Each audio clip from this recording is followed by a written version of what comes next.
So I wanted to bring this article that's up on the screen because it's a new study that Waymo has released. I believe they just released it towards the end. I think it was just yesterday. At least that's when it started popping up on my timelines and whatnot. And I think that this makes for an interesting read because, obviously FSD is critical to a company like Waymo, right? Because that's really all they make, right? They make the technology and the hardware behind it, but they themselves are not a car company like a Tesla is, right? So for Waymo, they got essentially all their eggs in the self-driving basket. And honestly, to me, Waymo is a interesting company because I honestly don't have a lot of faith in them. I have had some back and forth with some of their quote unquote executives, and they always scurry away, right? They run away like little rats because, I can poke holes in their arguments and they never really they can't keep up, right? I think that their approaches might have more flaws than they're willing to, either recognize publicly or recognize themselves, right? Because I think that there's some items in this study that are a little concerning. So we'll see what you guys think. I'm happy to get your perspective on it. And also just to clarify, because I know I get a lot of international viewers. So Waymo is a self-driving company here in the US. Like I said, they're not a car manufacturer like a Tesla, but they do make the hardware and the software. And their primary product is that they have a robo taxi, right? So you can use the app to call a taxi, a driverless taxi, to your location, and take you wherever you need to go. So basically, like a driverless Uber, right? The app is similar, right? Just there's no driver. In the past, they have used remote drivers. So the driver is not with you. They're at a remote location, but they have access, to all the sensors, all the cameras, and then in those cases of emergency or whatnot, or of different conditions, the remote driver can take over the car. But of course, as you can imagine, there's also plenty of videos online of the Waymo, going crazy, right? I've used this example before, where there was an instance of a Waymo that was driving in a lane. It was driving between the two lines of a lane, but it was driving in the opposite direction towards traffic. It was a one-way street, right? So I made a posting about how that's classic machine learning. It's a classic machine learning error, right? Don't confuse a car that stays between two lanes as a car that knows how to drive, right? I believe the term is generalization, right? You've generalized that learning into something that it's really not, right? It looks like it has knowledge of driving, but it's just, it's not smart enough to really know, what it's doing, right? So that's Waymo. So just for those of you guys that don't know, and I believe this is the first time that they've released any safety numbers. They don't quite say it, but I think that this was a compulsory report that was required of them by one of the government agencies here in the U.S. They don't say it straight out here, but I have a feeling that's the case. So Leo says Uber driver is doing home office now. That's funny. But yeah, maybe some people in the US don't realize that also, right? Because it is not a hidden secret, but it's not something they're happy to advertise. But Waymo has gone from, they have their car technology, and they used to have a driver present in the car at all times that could take over really quickly. And now they've gone to those remote drivers, and now they're claiming that they're approaching full robo-taxi status. And there are some videos out there that show a robo-taxi of Waymo. So they kind of have progressed, right? Um, but that's been their progression, and that's where they're at now, where they are claiming to be approaching, the fully automated robo taxi model with no human intervention. And keep in mind that there have still been accidents, even in situations where there was a human present at the wheel and ready to take over. There was an unfortunate incident, I believe, in Arizona, and I believe it was an elderly lady that I want to say was a fatality. She was killed by a Waymo, even though there was a driver at the wheel. I think there were some questions about whether the driver was on their phone or they were distracted and they couldn't quite react in time, or whatnot. But I want you to realize that even though there's been that progression, there have still been some accidents along the way. It hasn't been a perfect progression for Waymo. Okay. All right. So this is their safety impact, and yeah, and also I keep on using FSD, and I shouldn't, because that is a Tesla term. That's like a Tesla product. So for Waymo, they call it their rider-only model. So this is Waymo, fully automated, no driver in the car, and I believe it also means that there's no remote control, at least not actively, right? So that's what they call it, and that's what we should refer to, if we want to keep this as a valid study. But they use a rider. That's the term for their product, rider only, or RO. Okay. All right. So right from the start, I have a little bit of a problem here, because their whole goal is how the Waymo driver compares to humans. But keep in mind that that does not imply a high level of safety. It just implies a delta of safety, right? So right from the very beginning, that makes me a little suspicious of what we're about to see. Because to me, they're already shaping your view, right? They're already shaping the message that they want to get out there. You could argue that they're also setting you up for the future to say, when they can't achieve full autonomy, to say, well, we just want to be safer than the humans, right? So is that acceptable? Is that acceptable to all of us as a society? Maybe, maybe not, right? In the past, just a couple days ago, we talked about how, well, what does that mean when you lose a family member because, a math formula went wrong? Like, are we okay with that? The car could have done better than the humans, but are we okay with algorithms failure causing deaths? That's kind of like a different question, right? We as humans, we find closure and satisfaction in being able to have somebody to hold accountable, right? Somebody to blame, right? I mean, that's kind of like why the legal system exists and jails exist, and maybe even like the death penalty exists, right? There's some families who get a lot of closure from that. But now if you lose a family member because, some sensor or an algorithm went wrong, is that a lot of closure? Is that a satisfactory result to you? Maybe, maybe not. Right?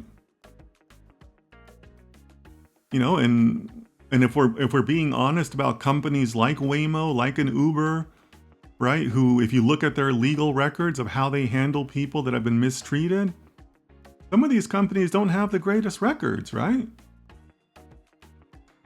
I mean, if you want an eye-opening read, excuse me, go check out how Uber handles the cases that are brought against them for sexual assault against their drivers. You know, Uber is a pretty slippery company. So are you going to count on these companies to stand by you when your grandma dies in an accident? Maybe, maybe not, right? So keep that in mind, because I'm already suspicious when they're saying, well, we just want to do better than the humans. That's not a positive thing. All right, so let's look at some numbers here. I love this chart because this chart really stood out to me.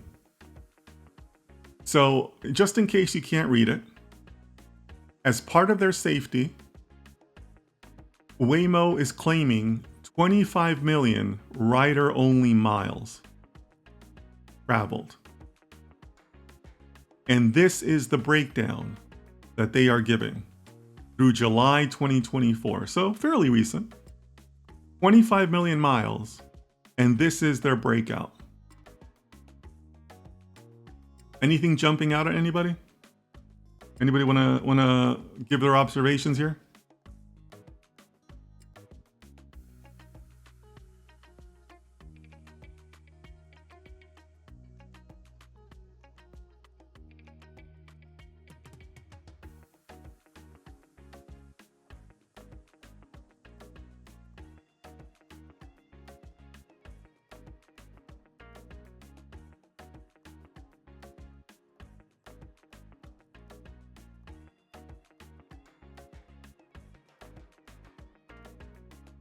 Give you guys another couple seconds here to look at it. Let me know. Let me know in the comments.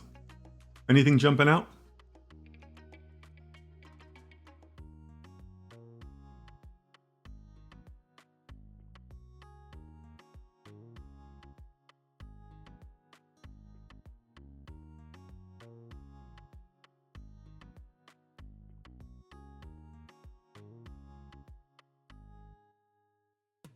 Okay, Rex is asking a great question. How's traffic in these cities? That's a good question, Rex. We're going to come back to that. But there should be something that's glaringly obvious in this data. Oh, yeah, you're asking a good question, Rex. You're on the right track.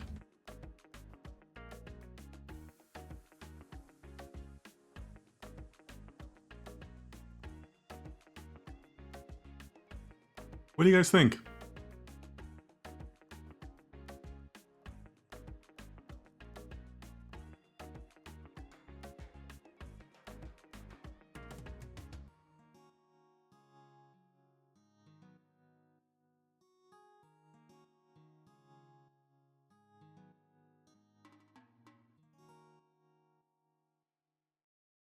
Remember, they're claiming that their entire miles driven is 25 million, right? And presumably, you know, they're using that data for training, right? That's a pretty safe assumption. So Leo says the lack of training on different roads. Okay, yeah, but do you want to be more specific on that, Leo? Is anybody concerned about this line for Phoenix? Is anybody concerned about that number?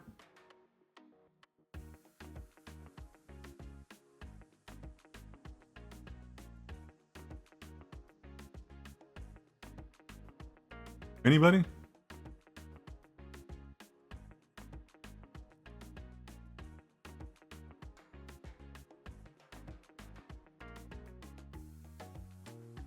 $17 over $25? What proportion is that?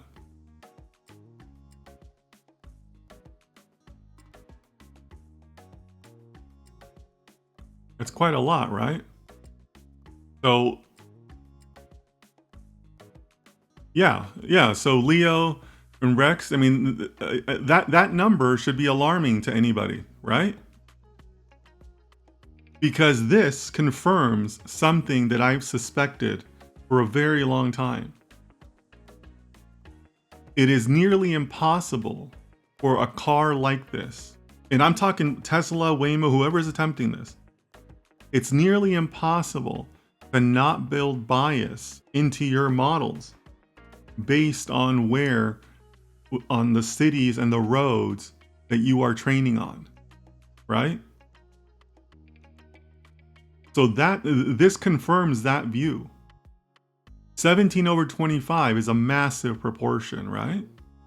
What is that, like 65%, 70%, something like that? I'm doing it off the top of my head, but like that's alarming, right? Like we should all be concerned by that. How do you take a car that is heavily trained on Phoenix roads and take it to LA or take it to San Francisco? Like that's not good, right? That's a problem. And I've been saying this since like 2018 because I mean just think about how you would create one of these companies, right? It would be impossible for you to account for all these conditions. You're going to be overweighted, which is biased to some of these cities, some of these road conditions, right? And another thing that I think we should all be concerned. Now, I'm not going to ask you this because I know some of you, are from outside the United States, or you don't know the Phoenix area, right? So the next question is, why Phoenix? Okay. You know how much rain Phoenix gets during the year? Like none. They get like 5 days of rain throughout the year. I'm exaggerating, but it's one of the driest parts of the US. It's a desert community. Okay? Do you know how many old highways there are in Phoenix? Not many, because it's one of the newer cities in the US, right? A large metropolitan area that has really just kind of grown. So, grown in the last 20, 30 years. So they have some of the newest roads in the US, right? So that means they're wider roads. The markers are clearer, right? Because the markers in the lane paints and all that are newer. They tend to be wider highways than what you would find like in New York City, right? There's not a lot of bridges, not a lot of tunnels, right? I just told you that Phoenix is a desert community. Deserts tend to be flat, right? Phoenix is a relatively flat city, right? Phoenix is on the West Coast, and on the West Coast of the the western part of the United States, not the coast. The western part of the United States, we don't have things that other states do. We don't have a lot of bridges. There's no rivers in the desert, so there's no bridges, right? There's no toll booths, right? Toll booths to pay to go on the highway are very common on the East Coast. They're very rare on the west part of the United States, right? I mean, think about that. If you have to navigate a toll booth in a self-driving car, that's like a whole other model that you need for that, right? Because there's a gate. You got to make sure the gate's up before you go forward. You might have to stop, based on the reply that the toll gives you, if your toll is paid or not, right? Waymo has avoided that, right? Because these are all, with the exception of Austin, these are all cities in the western part of the United States. It's literally impossible to avoid bias. So, these numbers support my gut feeling of it, where they're cherry picking the cities that they go to in order to say, hey, guess what? Our car works and we have all these training miles and all these hours of successful rides. But you have it for one city with ideal driving conditions. Or if you guys remember, the last time we talked about Tesla, we talked about the investigation that's now being done, right? There's an open investigation against Tesla. And they cited, the foggy conditions and the low visibility conditions, right? I think is what they cited specifically. And I'm saying the government cited that, right? Phoenix doesn't have a lot of fog. They have dust storms, I'll give them that. But they have major dust storms where, they even tell you to stay inside, like don't go out, right? So, cars wouldn't be going out anyways. But there's no fog in Phoenix. So this is how you end up with those types of government investigations, because there was no training for every possible condition. You were training for Phoenix condition, right? Leo says that's crazy. The new version of it's running locally, so it's all right. Yeah, Leo, that's definitely a part of it, right? That it worked in Phoenix, so it has to work everywhere else. And that's a terrible assumption. Terrible assumption. The O-rings case of the Space Shuttle Challenger in 1986. Ooh, that's a very interesting comment. Let me know more about it. It was Sabia. Let me know more about that, Sabia. How do you see the parallels here? Because the O-rings is a very complicated case also, right? But let me know what parallels you see there. I'm curious. You're bringing up a good point there. So I'll tell you guys something funny. Like I say, I have no problems going hand to hand with Waymo. I think they're a terrible company, right? And the last time one of their executives wrote to me, I did this on X because I'm happy to air out, on X. I don't do anything in private like that. And I told them this. I said, look, don't tell me about Phoenix. Tell me about how you're doing in New York City. Right? Because there's a reason why you're not in New York City and why you're in Phoenix. You just don't want to say it. I told them that, right? Do you know that this chucklehead sent me an article from 10 years ago talking about their tests in New York City? He sent me a blog article from 10 years ago of Waymo doing their experiments or like a pilot run or whatever in New York City. First of all, two things, right? Three things. One, the executives at Waymo are idiots. Two, you did it 10 years ago and you're not doing it now. What else do you need to know? And then the third thing is, who here knew that Waymo has been at this for 10 years? Like, do you think most people realize that Waymo has been around that long? So what have I told you guys, right?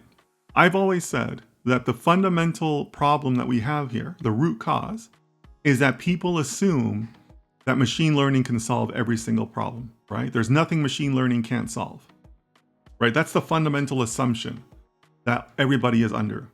Now, we as data scientists should be smarter than that, right? As you develop your careers, you're always going to come across those problems that you never quite got right, right? So if you've been around for 10 years and you're still trying to solve this, like, the writing's on the wall, right? Maybe machine learning literally can't solve the writer only or FSD models. Like, at some point you have to be able to take a step back and say, okay, well, wait a minute, 10 years and we're still having accidents. Like, we got to do something here, right? We have to have like a come to the light moment and realize whether it makes sense or not. So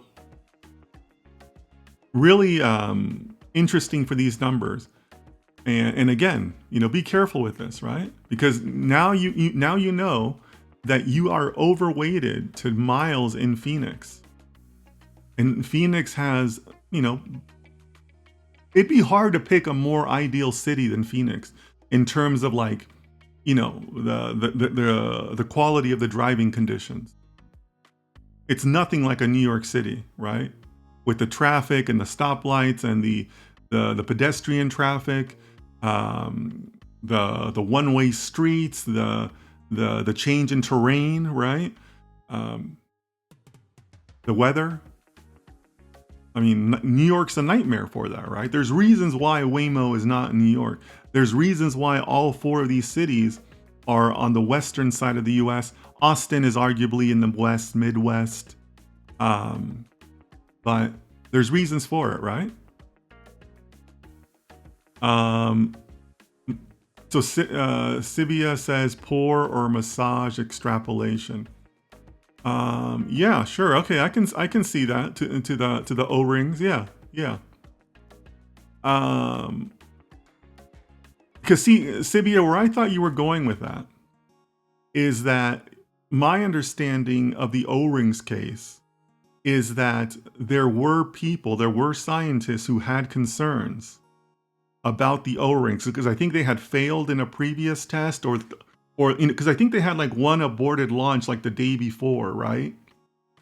Or maybe it was the weather, right? Because the frost of the morning caused part of the O-ring problem, right? The bureaucracy of NASA has been cited in that accident as not being able to listen to its people, right? Because there was a small group of people within the scientists who said we shouldn't go, right? So I thought that's where you were going with that, and that's really what I'm trying to avoid here, right?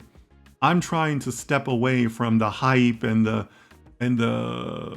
bleeding edge technology and all that stuff and say, well, wait a minute, let's look at what the data tells us. And the data says you're overweighted on Phoenix and that you've been working on this problem for 10 plus years and we still have accident, right? But I appreciate the parallel there, Sibia. It's a good thought. It's not, but 10 years ago it performed really well. Well, Leo, you're bringing up a great point there, right? Driving conditions change. Signs change, right? Like signage change, the number of lanes change. There's detours, temporary changes, right, that you have to go through. So, yeah, I mean, just because it works today in Phoenix, it might not work tomorrow in Phoenix, even with all of these miles, right? So something to think about there, guys. Something to think about. So here they're going on to their human benchmarks, right?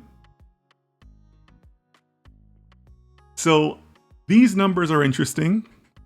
The 81% represents the fewer airbag deployment crashes, which is only 34 fewer.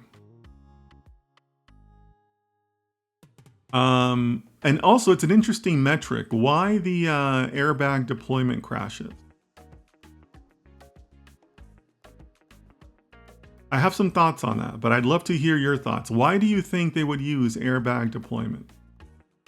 The middle number, the 72%, is fewer injury-causing crashes.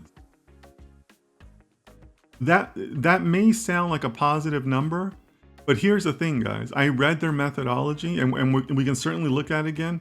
They don't release how they defined injury-causing. They don't release how the severity of those injuries. So was it somebody who, maybe just had a sore back after the accident, or did somebody lose a limb or something more serious, right?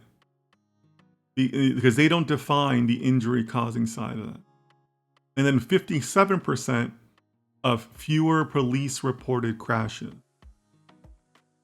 Well, arguably the police doesn't really do accidents as much anymore, at least not here in the US. I don't know how it is in other countries, but here in the US, an accident, they just let the insurance companies handle it. You exchange information and you call your insurance, they call theirs, and then they work it out. Like, the police isn't always involved. In fact, you could say it's rarely involved. So is that a good metric? Maybe, maybe not, right? But I want to get your feedback on the 81% fewer airbag deployments. Why do you guys think they would focus on that? While you guys think about that, I want to read Sibia's latest message here. The parallel I see is the O-rings were tested in warmer conditions, but the Challenger was launched in extremely cold weather. Okay. Waymo must give us more data from other areas and not only Phoenix. Well, here's the thing, Sibia. That's all the data they have, right? But they are moving into other cities. But that's all the data that they have available because they're so overweighted to the Phoenix area. Now, do they release all of their crash data? Not always, right? we're going to get to see what some of the data they released here was. But in some cases, you know, and I think Tesla is also particularly guilty of this, they do a really good job of hiding those crash reports. I can't remember what the number was for Tesla, but you know, the motor vehicles department in California requires the self-driving companies, the automated driving companies, to report all crashes. And there was discussion about how the number of crashes on record with the DMV is significantly higher than what Tesla will tell you it is, right?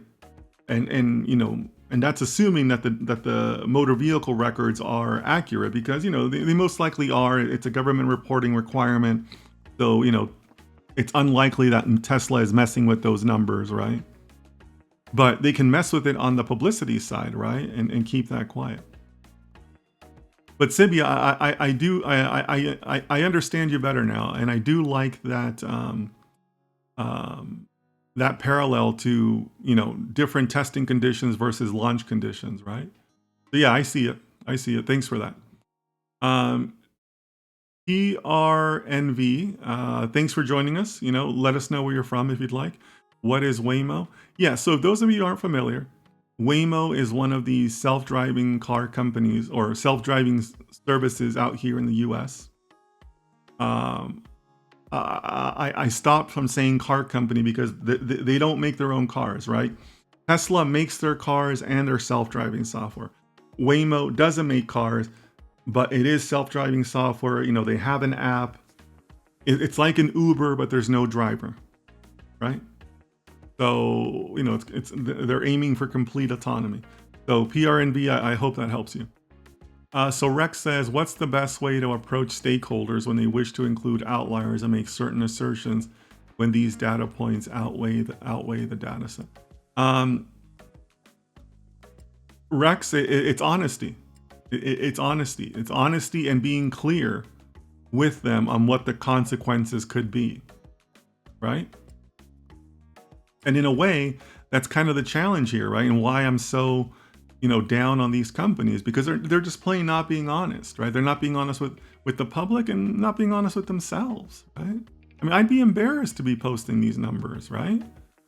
But yeah, Rex, I mean, you have to sit down and have a talk and say, look, we're happy to go down this road if that's what you want to do, but I want you to realize that these are the potential results that could happen, and you know, here's why I don't recommend you doing this, right? Now, here's where the problem comes, Rex. In a lot of those cases, those stakeholders would come back to you and say, well, we don't have more data, or it'd be too expensive to get, or whatever, right? For whatever X reason, they can't help you either on the stakeholder. And it's at that point where you would have to say, you as the responsible data scientist would have to say, okay, well then I recommend that we don't continue with this project because, you know, the results are not going to be something that you're going to be happy with. The results aren't going to be something that are going to be really moving you forward in a significant way, right? And that's essentially kind of like, you know, the underlying message here also, right? That at some point you'd have to say, okay, well, look, we just can't do better than where you're at now. We have to cut it off here.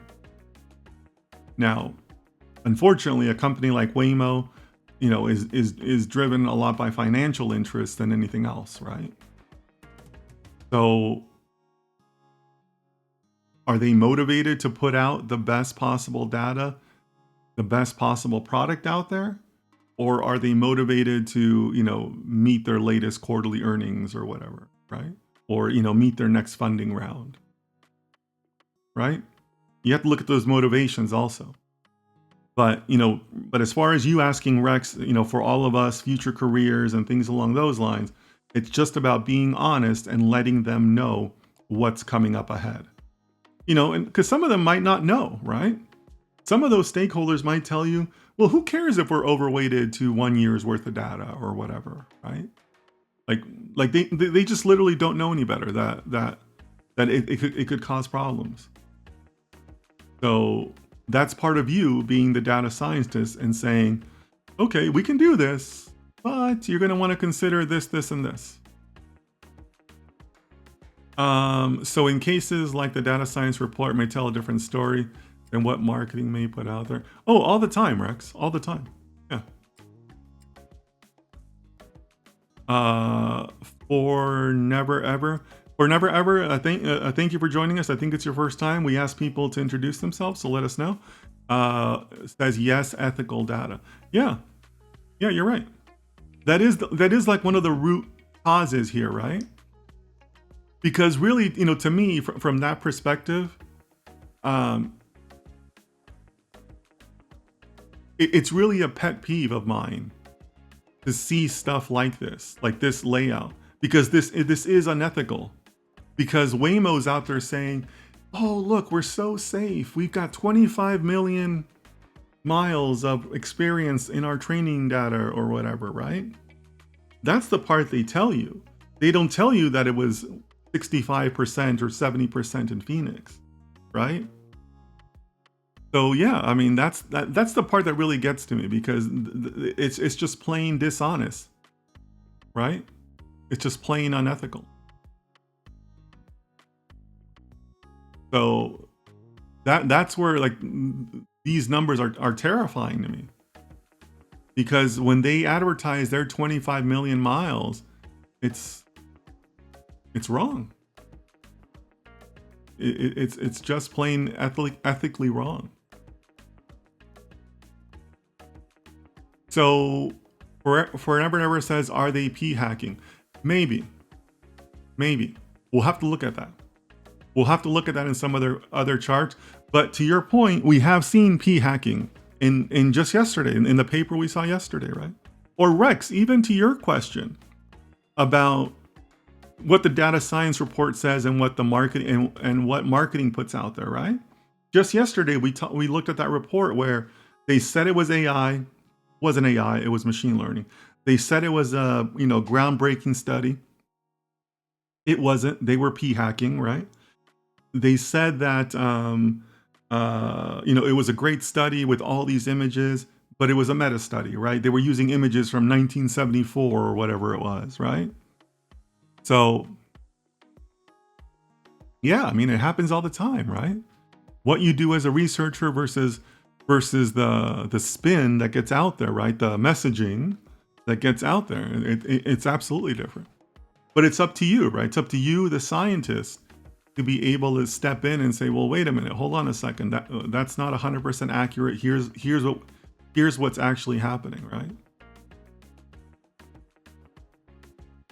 Okay, so Fatima says, I think likely determined through extensive testing and simulations that this percentage provides an optimal balance between the effective protection during crashes, avoiding unnecessary deployment.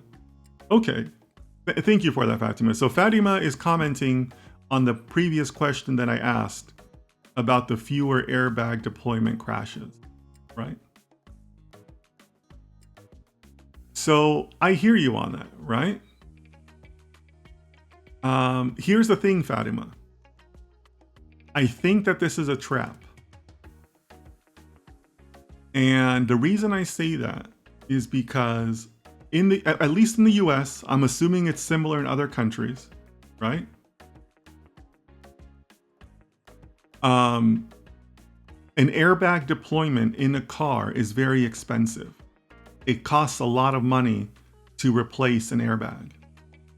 So a lot of insurance companies use that as a gauge, because in a lot of cases, if your airbag goes off, that replacement value is usually worth more than the car. So it basically makes that car a total loss. It makes the accident a total loss. So now, even if the airbag worked and you're safe and thank God, there's no big injuries, the car itself is ruined because it just costs too much to replace the airbag. So to me, this is not the 81% that we're looking at. This is not a safety thing. They're using it as something to distract you. It's an insurance thing. It's a cost thing. And I also say that because if we're probably not going to have time today to do it. But if you look at the other parts of the study, they mention the insurance rates and how it relates to insurance concerns. Because make no mistake about it, guys, the insurance companies are keeping a close eye on this also, right? So this 81% is not to help us, the general public. It's to help Waymo sell this to the insurance companies and say, well, if you use us, we're still going to cause accidents. They're just going to cost you, Mr. Insurance Company, less. Right? That's all it is. Because Waymo doesn't just have to market to us, they have to market to the insurance company. So the 81%, I'm highly suspicious of why that's a metric. But I think it's a metric for the costs. Because this is Waymo saying, we're not going to reach perfection, but we got to have like a good earnings call next month. So we'll just tell the insurance companies that we'll crash. We're just going to do it at a cheaper rate, like dollar rate. I mean, not percentage rate, like dollar rates. It's just going to cost you less to crash with Waymo. How do you guys feel about that? Like to me, that 81% is just like a shiny little bee that they're trying to distract you with, right? But the 81% is not for us; it's for the insurance companies. So that's what I think. That was my biggest takeaway from that. And like I said, I invite you to read the study and to make your own conclusions. But they do mention the insurance companies in here, and that's a key consideration for Waymo, not for the safety of you, me, and your grandma, right? So Sibia says the level of granular published data can also be a red flag. The generalization seems to balloon. Yeah, absolutely. Yeah, and we'll see a little bit of that, Sibia. At least I think I understand what you mean by that. Rex says, I'm guessing it's not just the miles driven, but also the conditions under which they conducted these drives, as you previously pointed out. Yeah, absolutely. Yeah, Rex, and that's the thing that when I engage with their people on X, I always ask them that, right? But not in a direct way. Can you tell me exactly why you chose Phoenix? You seem to do a lot of miles in Phoenix. Can you tell me why that is? They scurry away, right? They scurry away. They run away when you ask them that, because that's the reality. The reality is that they cherry-picked Phoenix. There's a reason why they're on the west coast of the U.S. and not the east coast, right? But yeah, I mean that's kind of like the dirty secret, right? That they'll point out the meta numbers, the 25 million, but they won't tell you that Phoenix has like 300 days of sunshine a year, right? It's probably more than that, because I mean Phoenix, they barely get any rain, they don't get any snow. Bright sunny days, long days, right? Deserts tend to have long days, so they got sun from like 5 a.m. to like 8 p.m., right? No fog. There's not a lot of tunnels, not a lot of covered bridges. It's an ideal city for these models, right? They're not going to be great, but it's an ideal city for that. But they don't tell you that, right? So yeah, Rex, it's definitely the conditions, the weather, the infrastructure, right? If it's a newer city with newer highways, that means you also have newer lights. So the night driving is easier because the lights are brighter, right? You go to the East Coast, some of the highways on the East Coast don't have great lighting because the lights are old, right? So, that's the part they don't tell you. All right, let's keep going down here. So for never ever was asking about p hacking, right? So here's where we can kind of maybe start to get a feel for it. This is what we did, the other day. Also, we can kind of start seeing some of the numbers and developing a nose for the for the significance of the difference, right? So just so you guys understand this, again, they're using the airbag the any injury, but they don't define the severity of the injury, and then whether it was reported to the police or not, right? The blue is Waymo, and the yellow is the benchmark, the human benchmark. I can't quite remember where they got that human benchmark from. I think it was like another study, but this is where they're at, right? So some of these numbers are closer than others. Oh, I'm sorry, and then the different columns are the cities, right? So that's Phoenix and San Francisco, Phoenix alone, and then San Francisco alone. So we can actually kind of drop the first column and just look at the individual cities. So obviously, when it comes, as a first pass for the value of the significance, we want to look at the deltas, right? So generally speaking, all of these have pretty good deltas, right? 1.46 to 0.35, 2.14 to 1.06. That's probably the closest one they have. So some of these, have the potential to at least show some significance, right? Because the deltas are wide enough, right? If they weren't as wide, then I think the chances of it being significant kind of drop, right? But yeah, I mean, this is where that type of examination can begin as far as the p hacking. But what I also wanted to point out to you guys was that they have raw data available. And by the way, you should probably read their methodology and their FAQ. I thought that was kind of interesting. Let me see if I can quickly get one for you. Yeah, here. They don't share at fault information. So even in those situations where they're telling you, oh, it was less severe of an injury, there was no airbag deployment, there was this, there was that, they don't make a distinction between whether the Waymo was wrong or the other cars in the accident were wrong. So that's something that I thought was a little suspicious, because that's basically what insurance companies do, right? They determine who's at fault and who has to pay who, right? Which insurance company has to pay each one, right? I mean, finding fault is a very important thing in most car accidents, right? So they don't do that, which I thought was interesting. Why?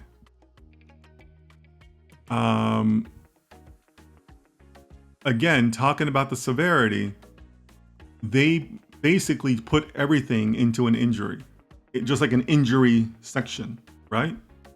So here they say, reviews all crashes result in any injury from minor causes to fatal ones. So in other words, in those stats they were showing about we cause less injuries, well, they're using a pretty broad definition for injuries, right? So it's not a perfect comparison, but one of the things you'll learn about, and for never ever, kind of staying in your realm, in statistics, right? We talked about p hacking and how there's no standardized p values and things like that. Another thing another way that people lie with statistics, it's called bucketing, and that's where you play around with your different analytic groups and how you're breaking up your data. So just as a simple example, like ages, right? Like when you have these age ranges, how studies have like different age ranges? Like some people define young adult as under 28 or under 21, or others will do 25. And then senior citizen is 65 or 52 or 50, right? That's called bucketing. And you can lie with statistics depending on how you bucket that data. Like you can have different cuts that show different results based on how you break that up. So again, my critical eye as an experienced data scientist makes me say, well, why just have one bucket? Because that's what they're doing, right? They're bucketing everything into one. It's just a big injury bucket. Why? You know, like I said, it's a common way to lie with statistics. If you ever want to see that for yourself, go find a study that has ages like that, and then come up with your own ranges. Like, you'll see all kinds of different charts, right, all over the place, depending on how you do your bucketing. So that's something else that kind of caught my eye. And then down here, you know, they make their data available. I haven't had a chance to look at it, but they claim to be able to do it via zip code, or to break it out via zip code, which I think would be an interesting study, right? So if there's an interest, maybe we can do this in a second session. But I wanted to point this out to you guys, because I know that sometimes I get questions. Where do I find a project? Where do I get data? There's no free data available. I don't know how to find data. Guys, it's there. You just have to go look for it, right?